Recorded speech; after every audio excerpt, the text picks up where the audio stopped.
Hi, I wanted to introduce Guillermo, who is a part of the community and Filmmakers group of Barcelona. Share what are you working on and why did you start your career in movies and like a movie critic as well. So tell me more about how you're living. I started in cinema in one way or another, like everybody, because we love cinema, or in exactly like talking about it, doing it, just watching it, whatever. So since I was a kid, completely, it's my obsession, it's my nightmares, my dreams, everything. My friends hate me because I'm all the time talking about cinema. It's always the same thing. They were always saying to me like, shut up and just do a movie review channel. So I said like, okay, I will do a movie review That's channel. why you started? Kind of, because I was all the time, it's my main topic. Of course I can talk about other things, but really it's my obsession. So besides watching it and also start working on it in a way a few years ago, doing short films, participating with other people's projects, doing just getting together with friends and doing something by ourselves, even if we're not going to reach anything, just because it's fun. I also started with the channel for the movie reviews because I like to express myself and have some ideas about the movies that I watch, and I started that way, and it became a critic channel, and it's going. I mean, like it's not like explosive, but it's going good, and I'm happy, and I'm meeting also the people from the critic table, let's say, every time we go to press pass and everything, and it's nice to see also this business from another perspective, not only as a regular guy who goes to the cinema or sit down in his sofa and watch movies, but also like with these professionals, you learn a lot from them also. And regarding the filmmaking and doing shorts is because it's a way to express yourself as any art. Sometimes it's a little bit scary also. In which way? Because you're expressing yourself, you're sharing thoughts or ideas. You don't have to maybe tell something that is your real life, or a real life experience, but you're always telling something that is inside of you. So, and that's scary because you're opening completely the windows, and everybody can see what you're thinking or see what you want.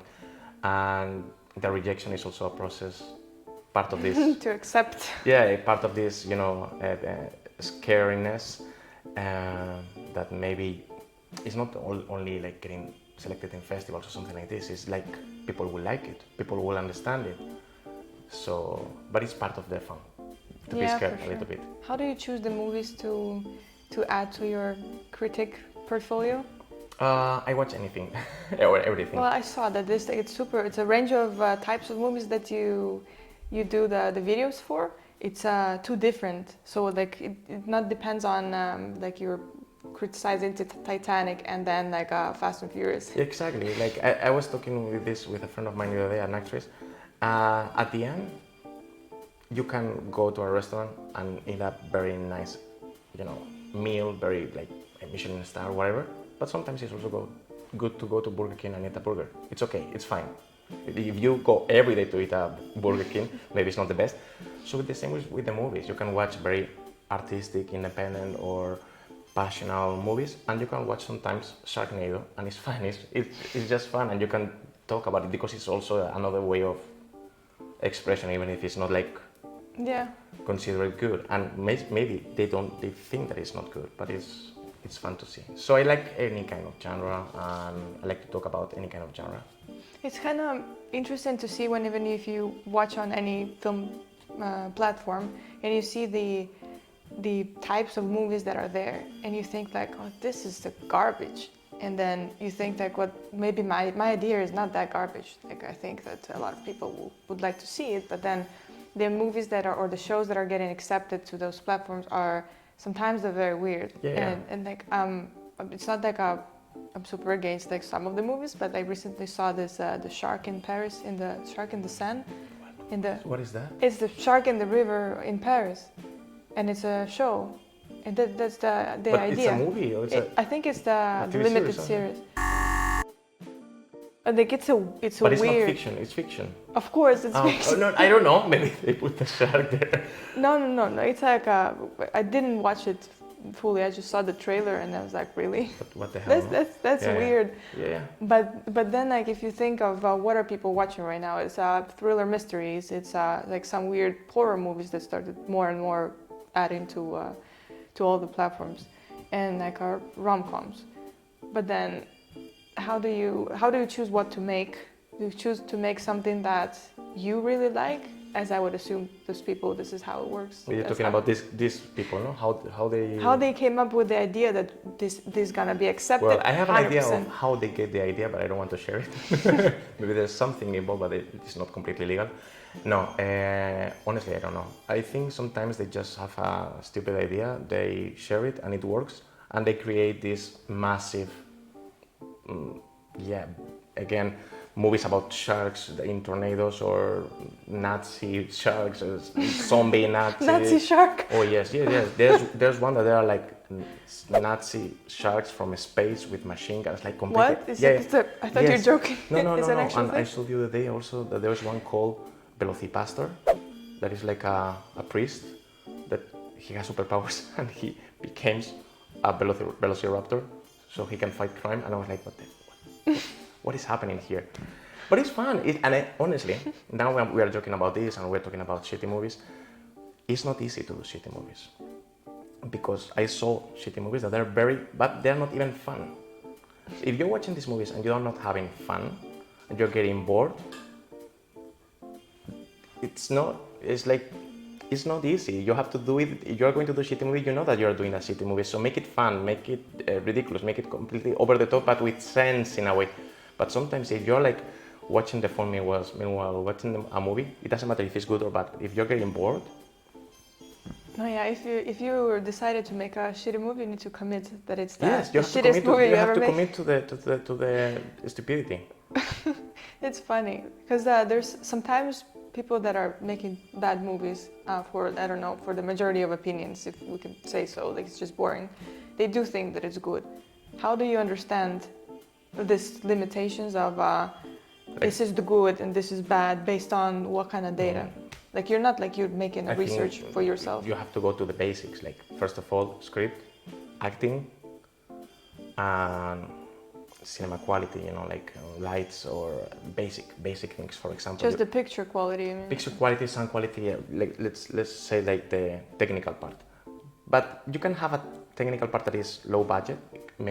Could happen, and maybe you don't have the best cameras, the best whatever.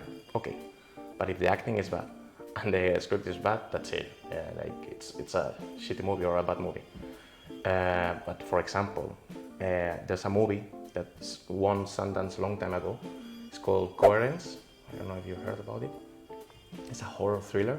It's very good, but the budget was non-existing. It was very low budget, and you see the movie, and it's now. Maybe you are like a little bit accepted about it, because it's recorded almost like with a phone. Not like they wanted to record it with a phone. It's not like phone footage. It just looks like quality bad, but the movie is very cool. The idea is very good. The acting is very good, very natural. Everything very nice. So the budget sometimes is not helping to say that the movie is good, but for me, if the script and the acting is good. For me, it could be. It's just that the people didn't have enough resources. Yeah, for sure. There's this movie, The Creator, Yes, recently I didn't watch it yet. That was shot on a small camera. Yeah, but with very good lenses. The cool thing is that you don't need to overthink that you need like 20 million to make your movie, because it needs to be perfect. You know what happened with Godzilla? Also, the Godzilla -1. The Japanese, there are like thousands of Godzilla movies now. And also with the Americans. -1? Good. You have this now saga that the Americans are doing, that they want to connect everything, because now everything is a cinematographic universe. But the Japanese, they have been doing Godzilla movies. Well, they started it since always. They released last year this one called Godzilla -1. I don't know why it's -1, but it's the name of the movie. And the budget was much comparing with the American one that was released the same year, much lower, like very, very limited, and the special effects are amazing. And I think there were only 30 people doing the special effects, comparing with the Americans that they're You know, you're in the credits and you're like blah blah blah blah blah, like so many people. So sometimes it's not depending about the money. It's just the creative process to know that I have these resources. I can use them to make the best thing that I can. And sometimes when you have a lot of resources, you get relaxed. And you say like, it's okay, we have the money, we can do it in post or we can fix it later. And sometimes it doesn't look good. Sometimes when you don't have enough money or you don't have enough whatever, you put more energy on it and you put more passion on it. Yeah, maybe, but you know, like it depends on the person whose idea it is, the directing in general, and how director should be involved. There's a producer, there's a art director, there's like so many people that dealing with some departments involved in the project. But then if you don't understand the vision of the director, if you don't know what are we doing here, like I'm ready to put myself there for free and like help out with some stuff that you put me to help out with. Like this thing is when you don't have the communication with the team or with the person who brought these people together, it's scary to, I don't want to be a part of it or I don't want my name on this, because then like it's bad. Exactly. Even you if don't I feel can, it like yours. Yeah, because if I understand, I will put everything that I can to make it good, because it's my experience and it's the people around that you also meet and network and you get their experience. And then at the end, if it's not bad because the idea might be, it's not bad, but the involvement and explaining and working as the team and just being there and sharing the enthusiasm of the idea is important. So maybe the team is good is also kind of a huge part of the success. Even we don't have the resources, there's zero budget. Yeah. But if you know how to communicate, I mean, sometimes you have examples in cinema history that communication was horrible or there was a lot of problems, or for example, you can go to Apocalypse Now. Apocalypse Now, the shooting was a disaster. Not a disaster, but it was a mess. The movie is amazing. So sometimes could happen that the movie is good still with all the mess around it. But yeah, I think the key in cinema, and I guess in everything in life, is communication, good sharing. And as you said, if you are the person who is developing the movie or the series, it's your idea, or you are like, I don't know, showrunner or whatever, if you don't show the passion, and if you don't get this passion into your team, into your crew, like a disease, like you know, it's contagious. If you don't put it there, you will not see the results. People need to feel that the project is theirs also, because then they will put the 200%.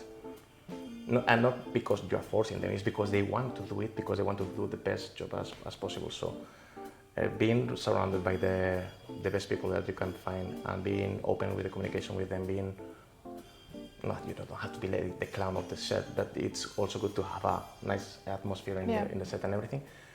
People appreciate it and you see the results. And you create also good relationships even outside of the job. Yeah, so it's cool. But yeah, it's key for sure. So far, I've been to the Filmmakers Club meetings maybe 4 or 5 times, and I haven't felt uncomfortable, not even for a second, for like any of even we say some stupid ideas or communication goes in a weird direction, it's still like whatever. Like it's just people who have the same mindset of this is what we like doing, this is why we're coming here. Like if you exactly, this is what we like, no? And it's completely, as Jordi is always saying, like this is an open space, you can say whatever you want, being respectful with everybody, of course, but there's no bad ideas. I mean, like maybe you say something and you're thinking, oh, okay, this idea is not very the best one, but it's a space to open yourself and to talk and to share. And if you have a project, hey, I have this project, I thought about this thing, do you want to participate? Yes, no, whatever. It's like completely relax in this way, and yeah, you find a lot of interesting people, interesting ideas. The collaboration is going good. We did a lot of things together. Some things that you are more invested into. Some things that you are like just helping. But it's always nice because the people are good, and it also keep the machine working. Even if you, for example, you have your projects and you want to do your projects, sometimes you're procrastinating, or you don't know how, you don't have the energy to do it. And sometimes when you go to these meetings, this Yeah, exactly. This is what is happening, because you get the feedback. It's more of it's a dialogue with your idea to people's but not experience. even if you're talking about your idea, maybe somebody's talking about their idea. No, for sure. I'm just saying, like, from the perspective of each person being afraid of sharing the idea. And then you come there, and at my first meeting, I was sitting there, and with my intro, I started sharing my idea. And then we started talking about for the rest of the meeting, and then the next meeting, and then there's people who just, I want to do it. Well, let's do it. And we're right now at the stage that we're going to see the locations next week and do, like, we're already casting people. So the things are moving too fast that and the people I was are not like, ready. yes, I want to help, Yeah. but we're not paying. Okay, it's okay. But if there are more money involved, of course, it's better. But some people is like, I want to, if I have the time, if I have in my schedule, yes, why not? And this energy is very good. And for example, in my case, I need people, maybe for not like very important places in the team, but if they're like just production people helping whatever, even if they don't know, even if they never have been in a movie, if they have this energy and I can see that they are like, yes, let's do it, this is what I need, this is the people that I need, because I learn every day, every time I do a short film, it could be, or whatever, or the movie reviews, whatever, even if they're not mine, even if they're from other people or my projects, I always learn, and I did things before, so if you didn't do anything, it's okay. We just need the energy. Yeah, like the thing is that people are afraid of even proposing their help because I have zero experience. But if you explain what is the big picture of the project, it's like, okay, we have a gap in doing this. Exactly. Or like in a little thing, we need somebody to bring a plant and be there and looking at the cameras, In a script, you just have to check that the shot was good and the sound was good. Yeah, it's little things, but you still participate. Exactly. And then you see you can get confused and do something wrong. It's okay, it's fine. We're not going to kill anybody. It's just a learning process. Yeah. What are you working right now on, like, doing the short movies, and what is the big project idea? This is the question. Because I have been doing short films and other stuff in the past, and now I have this movie review channel that I'm trying to keep updated every week with the new releases, or maybe movies that I want to talk, that past movies. And I have ideas, I have scripts that are in my table looking to me like, hey man, do you want to do something with us? For a long time I wrote some scripts and are there, but lately I'm procrastinating, as I was telling you, a lot, and I didn't have the energy to do it. So I don't know, it was hard in a way because I wanted to do it, but I was also, again, scared to do it, and I didn't have like this push.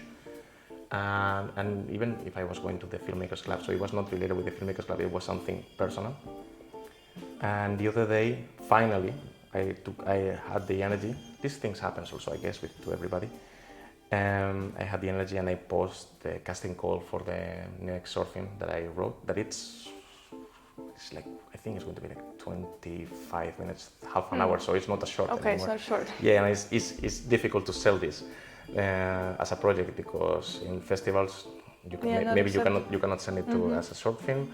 It's not a movie, but I don't want to extend it as a movie because it doesn't make sense.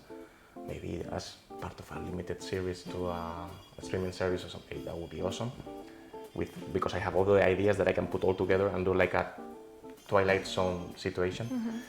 But doing this posting of the casting call, that's it, it's there. So now I cannot go back. Because if I'm overthinking, that I love to overthink, like, oh, should I do it now? Oh no, now it's summer, people is out, I cannot do it. But now I post it.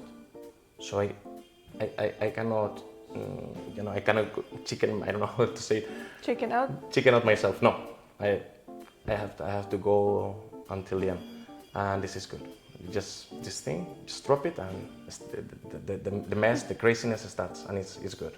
Did you get responses? Yeah, I'm getting some like actors and actresses that are sending me their things. Some of them are like, some of them are like, no, thank you.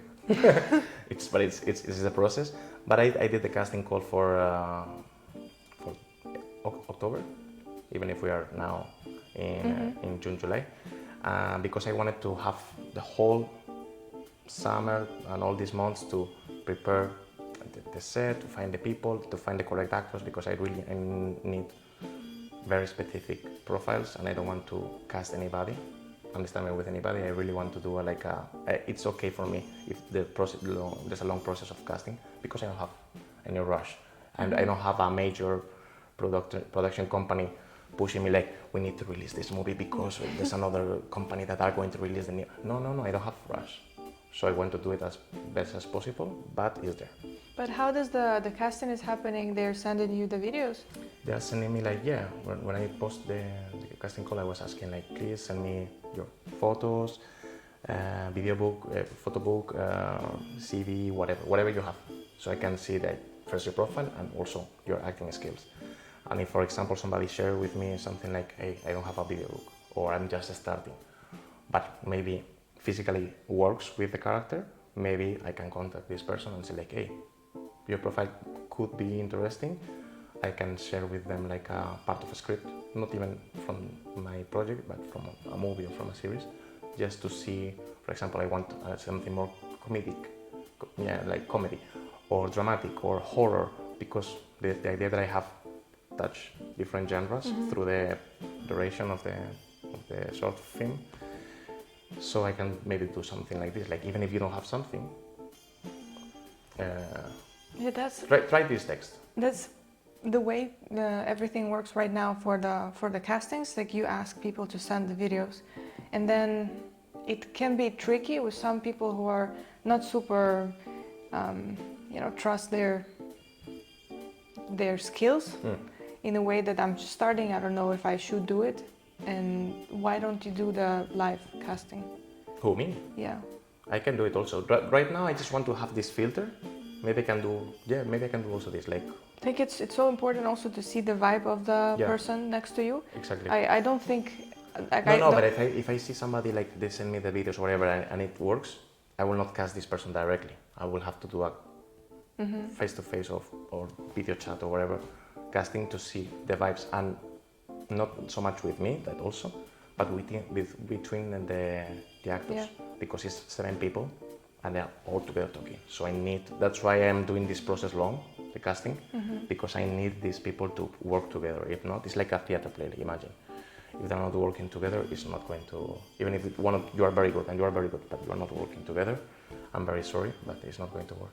I saw the interview of the cast of the Poor Things, that they were talking that the director gathered all of them a couple of weeks before the shooting, that they had to do Budapest, that they did the acting classes together and games, and I felt like that was so cool to know that this is still happening with the actors like that, of that level, still do things like that and spend their time to be dedicated to the project.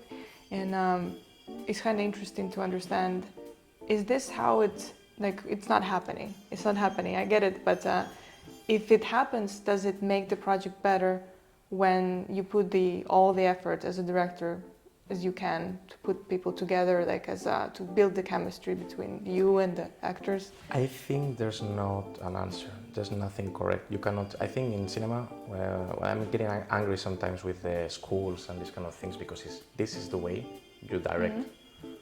This is the way.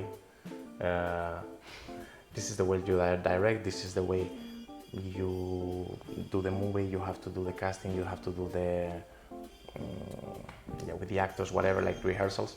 No, there's not a correct way or a wrong way. For example, with these interviews that you were saying, I was seeing watching one with Emma Stone, and she was talking about the difference working with Yorgos Lanthimos for things, and I don't know, whatever other director or in other projects. And it's just it's like a painter. You cannot say this painter is good and this painter is bad. Yes, their own way. That's realistic. And then you have a Pollock. The Pollock is bad. No, the Pollock is also good. It's just another way. So the same with the casting and the rehearsals. Maybe it's good to go to Budapest 2 weeks before and all of them getting naked and playing because they did this kind of thing. I'm playing like kids and doing stupidity. I'm talking like babies, walking like babies. It is fun. but maybe this will not work for Oppenheimer. No, maybe Oh, yes. this is a good example. No, I didn't think about it but like you know, that. but maybe it's good like just to for relax and to the communication. Maybe then later you do Oppenheimer and it's everything very serious and everything. It's impossible Imagine, after like, no. But at the end, it's just the way the director approaches to the actors, and they're saying all these times in these actor to actor interviews that are very cool. That they say like it's just every time is an adventure. If the director and the people are it's nice because every time is different, and it's cool to work with this guy, but it's also cool with this person. Like, in its own way. yeah, exactly. There's not a correct or definitive way of doing cinema. Yeah. I think again the most important way is to do it with passion. If you want to do it craziness as Yorgos Lanthimos for the rehearsals, perfect. If you want to be like more moderate as Nolan, also it's good, but passion. True. Do you think you have the passion enough for this project? Finally? I have the passion. The passion is always there. I just need like another Guillermo Courage to come for me, like punch me in the face, like what are you doing, man? Go. And I got punched, so now I'm okay. My other Guillermo. Okay. The Guillermo that is like yes, do it. Just said to the other Guillermo that it was like more procrastinating, like stop it, go. And now I have the energy and the passion. Okay, well, good. I saw that you posted this a lot of characters that you're gonna have in your movie, and I thought you're doing it right now, but it's for October. It's Yeah, a couple of exactly. months. There's plenty of time for somebody to submit yourself. For people who are doing even YouTube videos about movies, or that cannot find the courage to start their project, how long does it take a person to kind of just to remove any insecurity in the movie making field? It's personal stuff. It could be anything what is blocking you. Honestly, the money and I don't think it's an option now to say I cannot do this because I don't have enough resources. Because these interviews with Spielberg, and he's like, do you have a phone? Okay, so you can do things. Now the access to technology, honestly, is very easy. Like camera, okay, maybe you don't have the money for the camera, you don't know anybody with a camera, but you have a phone. Do it with a phone. But maybe you are not going to have the best technical, no, maybe not, but if you have the passion again and you have a good idea, you can share it somewhere and maybe somebody will watch it. And at the end, even if nobody watch it, like big producer or Netflix or whatever, but you are able to share what you want to share and people appreciate it, that's it. Don't get afraid about the money or about the budget. No, just do it. And I don't know, and the rest is just if you have the energy, like personal or whatever, but you can always find people are going to be very happy to help you, even if the project is small, and from there you grow. It's true. Well, thank you for joining this. Thank you very much. I hope that we can meet later and also talk about a lot of things and be part of it. I hope so, yeah. Yeah, well, thank you. Thanks.